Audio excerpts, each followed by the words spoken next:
Hello friends, welcome to back to our channel PKR Electrical Engineering. Today I will teach you what is helical torsion spring. Last lecture में मैंने आपको ये topic का overview दिया था कि मैं नेक्स्ट लेक्चर में अपना हेलिकल टॉर्शन स्प्रिंग से अब हम कंटिन्यू करेंगे। अगर आपने इसका फर्स्ट लेक्चर नहीं देखा है तो प्लीज़ जाकर उसे देखें, क्योंकि ये लेक्चर मैं लास्ट लेक्चर के लास्ट टॉपिक से कंटिन्यू करूँगा। Now we will study what is helical torsion spring. Helical torsion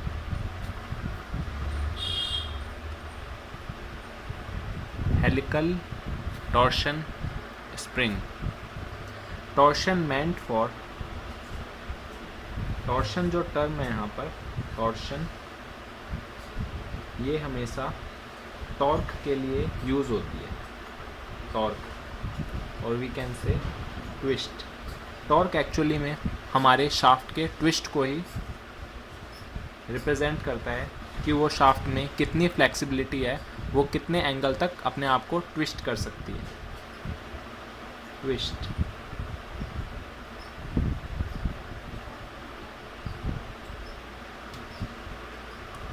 now we will define what is helical torsion spring. First point is, जैसे कि मैंने आपको अपने लास्ट लेक्चर में बताया था, helical compression and helical extension spring. Helical torsion spring की जो कंस्ट्रक्शन होती है ये सिमिलर होती है helical torsion spring and helical extension spring से। इट्स कंस्ट्रक्शन,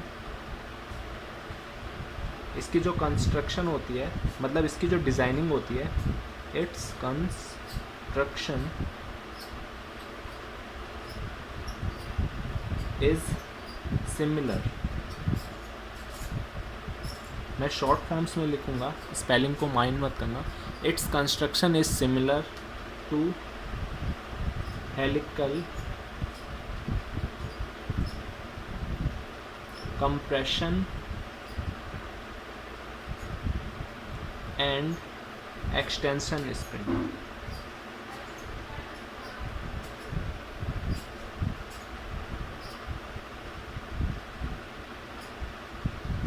इसकी जो मतलब डिज़ाइनिंग एंड बाकी कंस्ट्रक्शन क्राइटेरिया होते हैं वो सभी helical compression and extension spring के जैसे होते हैं। मतलब जो हम स्प्रिंग को डिज़ाइन करने के लिए सारी प्रोसेस यूज़ करते हैं वो helical compression and extension spring की होती हैं। इसके आगे मैं आपको डिज़ाइन के थ्रू भी, मतलब ड्राइंग के थ्रू भी बताऊँगा कि ये सिमिलर कैसे है। पहले मैं आपको इसके मेन पॉइंट्स नोट डाउन कर लें। बट इसके जो एंड्स होते हैं, स्प्रिंग के दो एंड्स होते हैं, एक मतलब दो एंड्स होते हैं, जैसे कॉइलिंग अप होती है, एक एंड से दूसरे एंड की तरफ जाते हैं। तो इसके जो एंड्स होते हैं ना, इसके जो एंड्स होते हैं वो इस तरह से डिज़ाइन होते हैं कि हम इसमें टॉर्क स्टोर कर सकें। Ends are made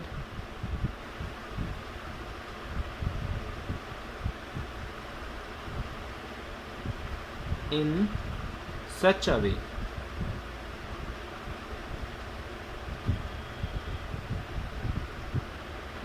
that torque can be stored in it, stored in it। Torque उसमें स्टोर किया जा सके, इन it। And the fourth point is, उसमें जब टॉर्क स्टोर हो जाएगा तो वो ऑब्वियसली बात है, जब उसमें टॉर्क स्टोर है तो वो टॉर्क ही ट्रांसमिट करेगी अपने जो भी रिलेटिवली उसमें अटैच्ड मैकेनिज्म होगा। That's why it is used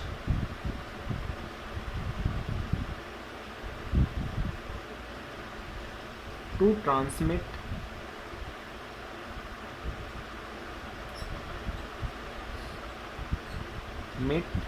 torque. ये स्टेटमेंट जो है लास्ट पॉइंट, ये हम उसके नाम से भी सिग्निफाई कर सकते हैं, helical torsion spring. First point में मैंने आपको बताया था जो टॉर्शन होता है वो टॉर्क को रिप्रेजेंट करता है, तो it is used to transmit torque. ये मतलब टॉर्क को ट्रांसफ़र करने के लिए यूज़ होती है helical torsion spring. And now the fifth point it's, इसके एग्जाम्पल क्या क्या हैं, हमने इसको अपनी प्रैक्टिकल लाइफ में आपने कहाँ कहाँ देख सकते हैं इस स्प्रिंग को। इसके एग्जाम्पल्स हैं डोर हिंजेस में आप इसे देखेंगे। डोर के जो हिंजेस होते हैं कॉर्नर्स में यूज़ होते हैं यहाँ पर। डोर हिंजेस में आप इसे देखेंगे।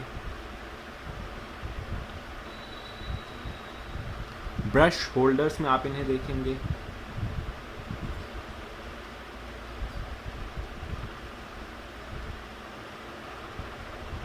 ये इसके सारे प्रैक्टिकल्स यूज़ हैं कि हम इन्हें कहाँ कहाँ यूज़ कर सकते हैं। ऑटोमोबाइल के स्टार्टर्स में लगे होते हैं ये।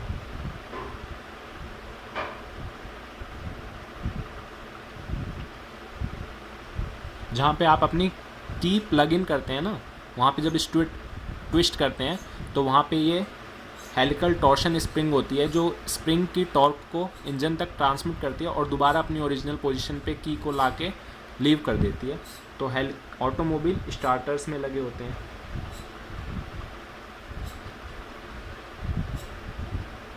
एंड डोर लॉक्स में लगे रहते हैं ये।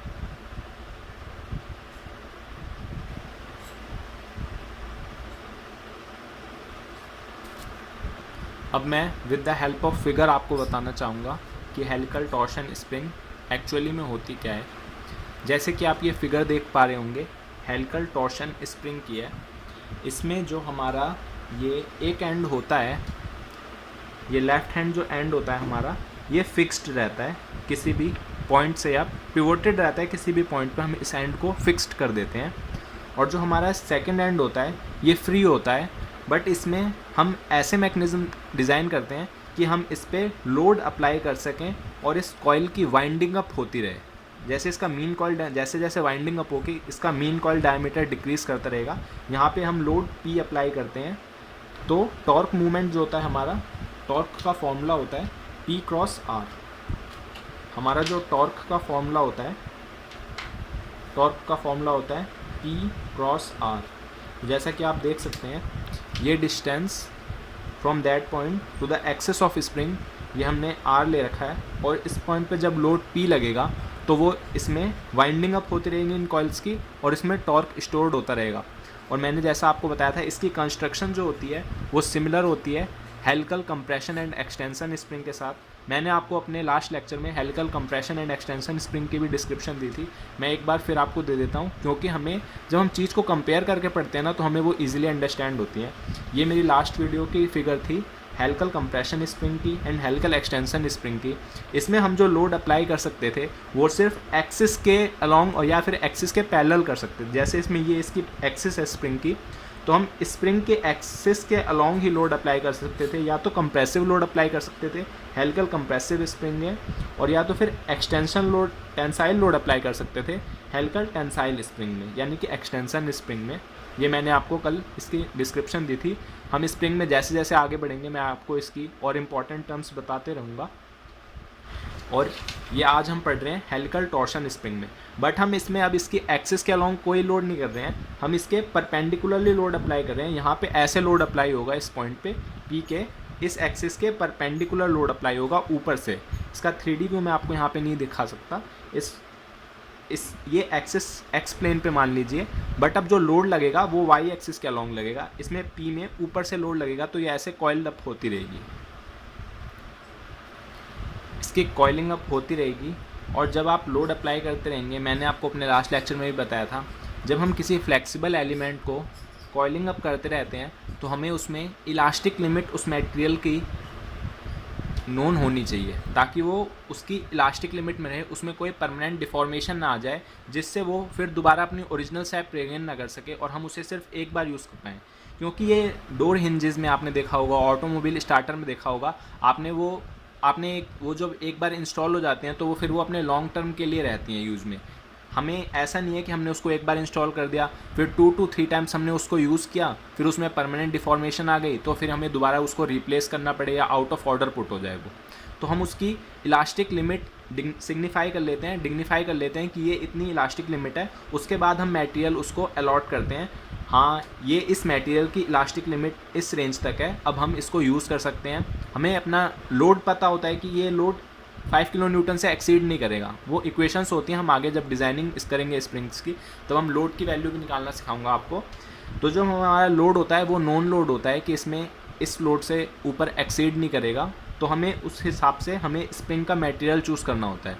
तो जो हेलिकल टॉर्शन स्प्रिंग होती हैं इसमें जब लोड अप्लाई होता है तो कॉइल्स जो होती हैं वो वाइंड अप होती रहती हैं, तो एक लिमिट पे जाके हम इस कॉइल को या इस जैसे प्रॉपर मैकेनिज़म्स के हिसाब से हम अलग अलग जगह पे जब यूज़ करते हैं तो एक प्रॉपर मैकेनिज़म्स के हिसाब से हम इसे ले जाके, जैसे ऑटोमोबाइल स्टार्टर्स में है वैसे तो हम उसे जस्ट मूवमेंट और फ्रैक्शंस ऑफ मूवमेंट के लिए हम उसे ट्विस्ट करते हैं, हमारी गाड़ी में इग्निशन पहुंचता है, वो स्टार्ट हो जाती है और फिर हम उसे रिलीज़ कर देते हैं तो वो अपनी ओरिजिनल शेप रीगेन कर लेता है। बट कई ऐसी जगह हैं जहाँ पर हमें ऑटोमोबाइल उसको ट्विस्ट करके उसको होल्ड करना पड़ता है। तो जैसे हम इसको ट्विस्ट करके वाइंडिंग अप करके जब हमें पता चल गया इसमें इसके मतलब जो इसकी फ्लेक्सिबिलिटी है, अभी हम अगर इससे लोड इंक्रीज़ करेंगे तो इसमें परमानेंट डिफॉर्मेशन आ जाएगी, तो हम उस पोजीशन पे इस पॉइंट को, मान लो ये यहाँ तक आ गया पॉइंट, जब हमने इसमें कॉइलिंग अप करी तो हम इसको इस पॉइंट पे क्लैम्प्ड कर देते हैं, और जब हमें इससे एनर्जी चाहिए होती है तो हम उस पॉइंट को अनक्लैम्प्ड करके इसमें जो एनर्जी स्टोर्ड है वो हम इससे अटेन कर सकते हैं।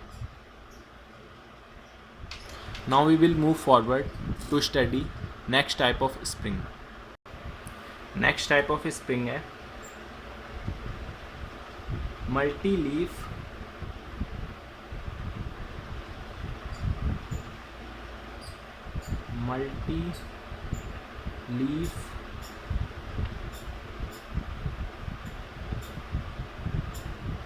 और लैमिनेटेड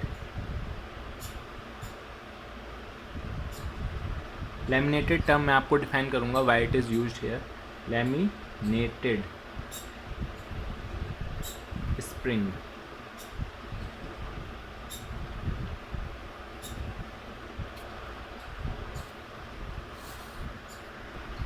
मैं आपको मल्टी लीफ और लैमिनेटेड स्प्रिंग्स के कुछ मेन पॉइंट्स नोट डाउन करूंगा और उनको साथ में समझाऊंगा भी। इसका फर्स्ट मेन पॉइंट है, इट कंसिस्ट्स ऑफ, ये जो स्प्रिंग है ये कंसिस्ट्स ऑफ मतलब बनी हुई होती है, consists of A series of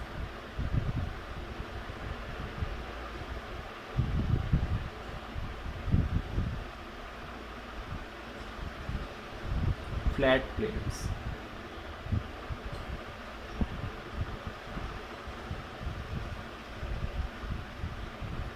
इसमें मतलब एक series of flat plates use हुई है। मैं आपको अभी फिगर से भी समझाऊंगा। इसमें नंबर ऑफ फ्लैट प्लेट्स होती हैं जो अरेंज्ड होती हैं सीरीज़ में, और उन फ्लैट प्लेट्स को अरेंज किया जाता है सेमी एलिप्टिकल शेप में। Flat plates are arranged in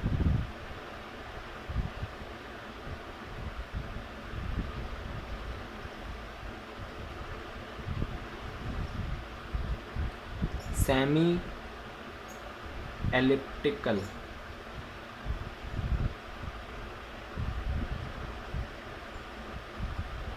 shape में।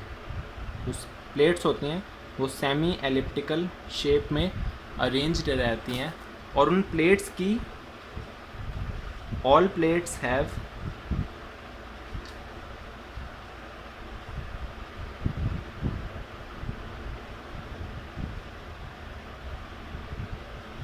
वेरिंग लेंथ, मतलब उनकी जो प्लेट्स की लेंथ होती है वो डिफरेंट होती है हर प्लेट की। ऊपर लॉन्गेस्ट लीफ रहती है, उसके नीचे स्मॉलर वन, उसके नीचे अगेन स्मॉलर वन, एंड जो बॉटम में होती है उसकी लेंथ सबसे छोटी होती है। All plates have varying length.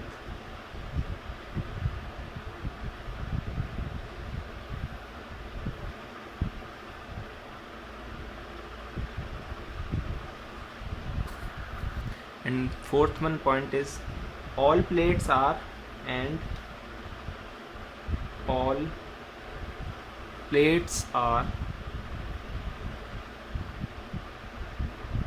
held together, all plates are held together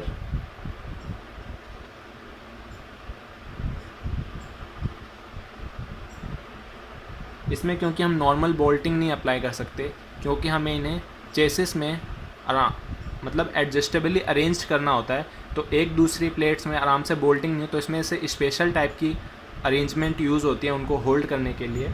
all plates are held together by U bolts, by U bolt and centre clip.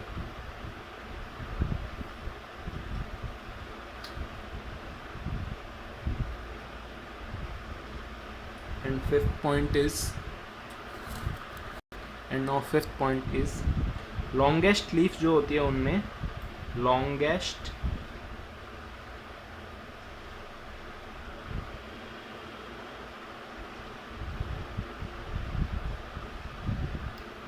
leaf जो होती है longest leaf जो होती है उसको हम master leaf बोलते हैं. longest leaf is master leaf. master leaf.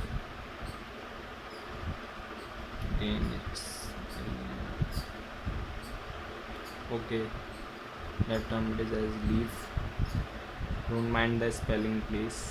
longest leaf is called master leaf. और जो master leaf के ends होते हैं ना, ends of master leaf, ends of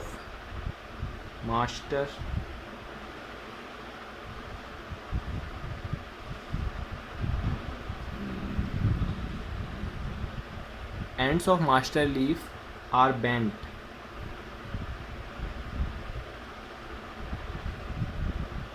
to form eyes. उसके एंड्स जो होते हैं ना वो आइस की फॉर्म में बेंड किए जा सकते हैं ताकि उनको अटैच किया जा सके या पिनअप किया जा सके फ्रेम के साथ, ट्रक के फ्रेम्स के साथ. और ये जो मल्टी लीफ और लैमिनेटेड स्प्रिंग्स होती हैं ना, ये ऑटोमोबाइल और रेल रोड्स में ज़्यादा यूज़ होती हैं फॉर सस्पेंशन. ये मतलब लोड और जर्क्स को एब्जॉर्ब करती हैं, उनको ट्रांसमिट होने से बचाती हैं फ्रॉम रोड में. जैसे डंप रोड होती हैं, हैवी लोड्स जहाँ पे यूज़ किए जाते हैं फ्रेम में, जहाँ पे हैवी लोड को ट्रांसफ़र करना होता है from one place to another place, तो जर्क और बम्प्स के, रोड के बम्प्स के मतलब उनको जर्क ना प्रोवाइड करें उसमें, तो उनको सस्पेंशन के थ्रू एब्जॉर्ब और डंप किया जाता है मल्टी लीफ और लैमिनेटेड स्प्रिंग्स के थ्रू. They are used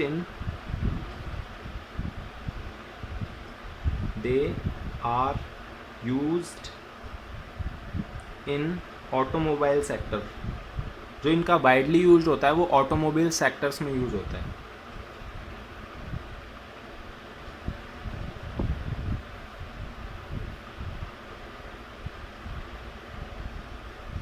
and automobile sectors में भी यूज़ करते हैं और इनको रेल रोड सस्पेंशन में भी यूज़ किया जाता है.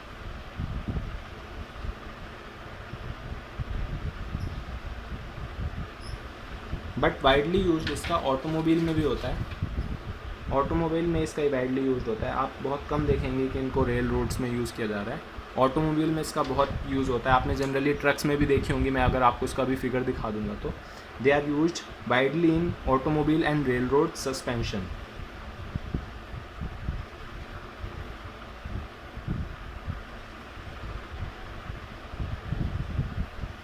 इसमें जो टर्म सस्पेंशंस यूज़ की गई है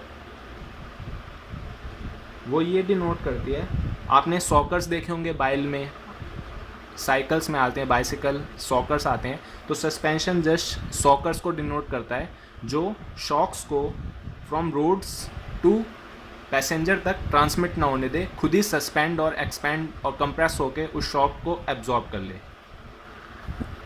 now I will explain you with figure. ये जो हमारा डायग्राम बना है ये मल्टी लीफ और लैमिनेटेड स्प्रिंग का बना है. मैंने आपको स्टार्टिंग में बताया था, मैं आपको टर्म लैमिनेटेड एक्सप्लेन करूँगा. What does the term laminated means for. ये प्लेट्स एक दूसरे को कवर कर रही हैं, मतलब इनका मैक्सिमम पोर्शन एक दूसरे को कवर करने में लगा हुआ है ताकि वो डस्ट और किसी और दूसरी चीज़ से एक्सपोज ना हो, बट हर प्लेट का बस जस्ट थोड़ा थोड़ा पोर्शन एक्सपोज हो रहा है फ्रॉम सराउंडिंग, तो ये एक दूसरे को कवर कर रही हैं। That's why they are called multi leaf, क्योंकि इसमें मल्टी लीव्स यूज़ हो रखी हैं और एक दूसरे को लैमिनेट कर रही हैं हर प्लेट, तो that's why they are called laminated spring. Multi leaf और लैमिनेटेड स्प्रिंग, इसलिए इनको मल्टी लीफ और लैमिनेटेड स्प्रिंग कहा जाता है। और इसमें जैसा कि मैंने आपको बताया था, the longest leaf is called master leaf, and master leaf is bent at its two end to form eyes, ताकि ये जिस भी चीज़ से अटैच हो रहा हो उसको पिनअप और बोल्टेड किया जा सके। यूजुअली इन्हें पिनअप किया जाता है फॉर स्ट्रॉन्ग स्ट्रेंथ। बोल्टिंग में ये ज़्यादा अटैच्ड और सूटेबल नहीं रहते। और इसके जो यहाँ बीच में यूज़ हो रहा है, ये यू बोल्ट यूज़ हो रहा है और ये पिन यूज़ हो रही है, सबको क्लैम्प्ड और टुगेदर टाइटली स्टैक्ड रखने के लिए। मैंने आपको 4 टाइप्स ऑफ स्प्रिंग बताए थे: helical compression spring, helical extension spring, helical torsion spring and multi leaf और लैमिनेटेड स्प्रिंग। इन सब के बारे में मैंने आपको ब्रीफ डिस्क्रिप्शन भी दे दिया है, but there are some other types of springs also which are not used widely. मैं आपको जस्ट उनके नाम्स बता देता हूँ, बट मैं अब उनको इतना डीपली एक्सप्लेन नहीं करूँगा क्योंकि उनका ज़्यादा यूज़ भी नहीं होता और उनको इतना इम्पॉर्टेंस भी नहीं होता उनका ज़्यादा कुछ, क्योंकि आपको उनकी डिस्क्रिप्शन की ज़रूरत पड़े। ये मेन पॉइंट्स ऑफ स्प्रिंग्स थे जो मैंने आपको एक्सप्लेन कर दिए हैं। अगर आप कहीं एग्ज़ाम्स में भी जाते हैं तो आपको इन्हीं स्प्रिंग्स के बारे में पूछा जाएगा। अगर आप फर्दर मुझे उनकी ज़रूरत इंपॉर्टेंस लगी तो मैं आपको उनके मेन पॉइंट्स बता दूंगा। Other types of springs are: spiral spring होती है एक, स्पाइरल स्प्रिंग होती है एक,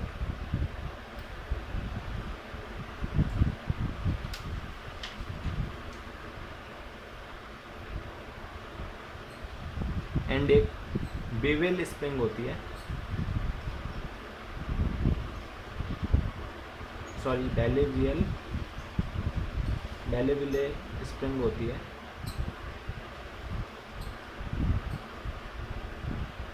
इनकी स्टडी नहीं होती तो मेरे को इनकी प्रोनाउंसिएशन भी नहीं आती इतना अच्छे से।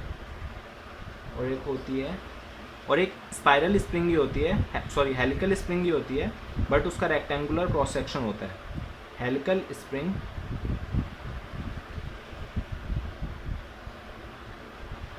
ये जो मैंने आपको अभी हेलिकल स्प्रिंग्स डिफाइन करी थी, ये सारी इनका जो क्रॉस सेक्शन होता है वो सर्कुलर वायर से बनी होती है, उनका क्रॉस सेक्शन सारा सर्कुलर होता है। बट एक हेलिकल स्प्रिंग्स भी यूज़ होती हैं, उनका जो क्रॉस सेक्शन एरिया होता है, क्रॉस सेक्शन एरिया वो रेक्टेंगुलर होता है, वो इतना वाइडली यूज नहीं होती। एंड एक 4th टाइप ऑफ स्प्रिंग होती है, स्पाइरल टॉर्शन स्प्रिंग भी आती है, स्पाइरल टॉर्शन स्प्रिंग भी होती है।